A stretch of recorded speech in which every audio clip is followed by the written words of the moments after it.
বর্তমান প্রেক্ষাপটে যে বিষয়টি সবচেয়ে আমরা বেশি দেখছি জ্বর এবং মাথা ব্যথা, এই দুটি বিষয় একসাথে হচ্ছে, কেন হচ্ছে এমন? এখন একটা ভাইরাল ফ্লুর একটা সিজন চলছে, ঘরে ঘরে প্রায় প্রতি ঘরে একজন থেকে দুইজন জ্বরে আক্রান্ত রোগী থাকছে।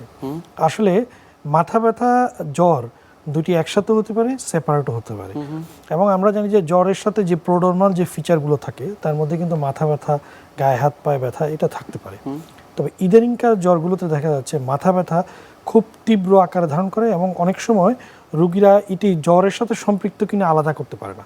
সেই জন্য অনেক সময় কি রোগীরা মেডিসিন বিশেষজ্ঞ ডাক্তারের কাছে না গিয়ে সরাসরি আমাদের কাছে চলে আসে। কিন্তু আজকের আলোচনায় আমরা যেটা বলতে চাই যে জ্বরের সাথে মাথা ব্যথা হলে সেটার কারণ জ্বর হওয়ার সম্ভাবনাই বেশি। যেমন ডেঙ্গু কিন্তু অনেক মাথা ব্যথা করে, এছাড়া ইয়েলো ফিভার, ভাইরাল ফ্লু, এছাড়া চিকুনগুনিয়া সবগুলোতে কিন্তু তীব্র মাথা ব্যথা হতে পারে। ব্রেইনের কিছু রোগে যে মাথা ব্যথা হতে পারে না তা না, মেনিনজাইটিস, এনকেফালাইটিস, মেনিনগো এনকেফালাইটিস এগুলো তো মাথা ব্যথা হয়, কিন্তু কমন কারণগুলোকে আমাদেরকে সবার সামনে রাখতে হবে। সর্বশেষ যে কারণটা বলতে চাই, অনেক সময় ঠান্ডা লেগে সাইনোসাইটিস হয়ে যায়, আমাদের মাথার এই জায়গাগুলোতে কিছু ফাঁকা জায়গা থাকে, সর্দি লাগলে বা সর্দি কাশি লাগলে বাচ্চাদের বিশেষ করে খুব অল্পতেই সাইনোসাইটিস হয়ে যায়, সেখান থেকে কিন্তু তীব্র মাথা ব্যথা হতে পারে। জ্বরের সাথে মাথা ব্যথা থাকলে নট নেসেসারিলি এটা যে আপনার ব্রেইনের বড় রোগ হয়ে গেছে, জ্বরের কারণেও কিন্তু মাথা ব্যথা আসতে পারে।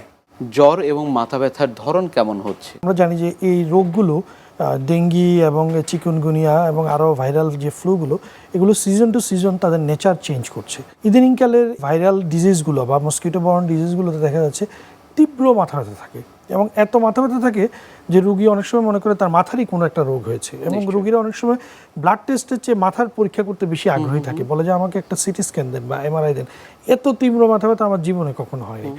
কিন্তু আমরা দেখেছি অনেক রুগী থেকে দেখেছি এবং অনেক থেকে দেখেছি এগুলো বেশিরভাগ ক্ষেত্রে ভাইরাল ডিজিজ থেকে হয় এবং এত তীব্র, ডেঙ্গুতে রেট্রো অরবিটাল পেইন হয়, চোখের পিছনে এত তীব্র ব্যথা হয় এবং ভাইরাল ফ্লুগুলোতেও কিন্তু তীব্র মাথা ব্যথা থাকে।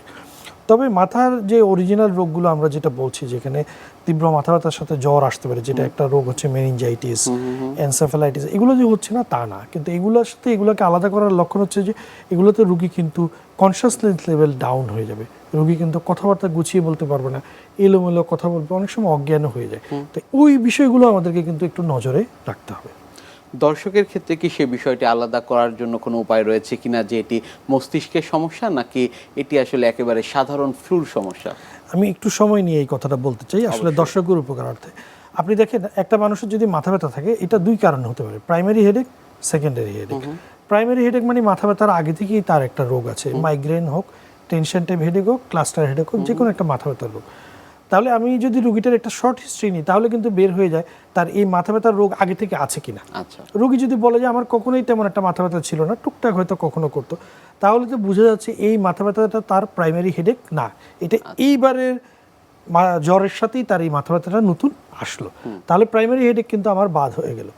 এবার জ্বরের সাথে মাথা ব্যথা যদি আসে, এটা কি ভাইরাল কোনো ফিভার বা কোনো মসকিটো বর্ন ডিজিজের সাথে রিলেটেড, না ব্রেইনের কোনো রোগ, মেনিনজাইটিস, এনকেফালাইটিস বা ব্রেইনের যে কোনো অ্যাবসেস, যে কোনো টিবি, ব্রেইনের টিবি রোগও কিন্তু জ্বর থাকে এবং মাথা ব্যথা থাকে, এবং ব্রেইন অ্যাবসেসও কিন্তু জ্বর থাকে, মাথা ব্যথা থাকে, তাহলে ওইটা না আমার সাধারণ ডেঙ্গু হয়েছে বা ইয়েলো ফিভার বা চিকুনগুনিয়া এগুলো হয়েছে, এই ব্রেইনের যে রোগগুলো থাকে এগুলোতে কিন্তু রোগীর কনসিয়াসনেস ডিটেরিয়েট করে, রোগী কিন্তু অত কমিউনিকেট করতে পারবে না।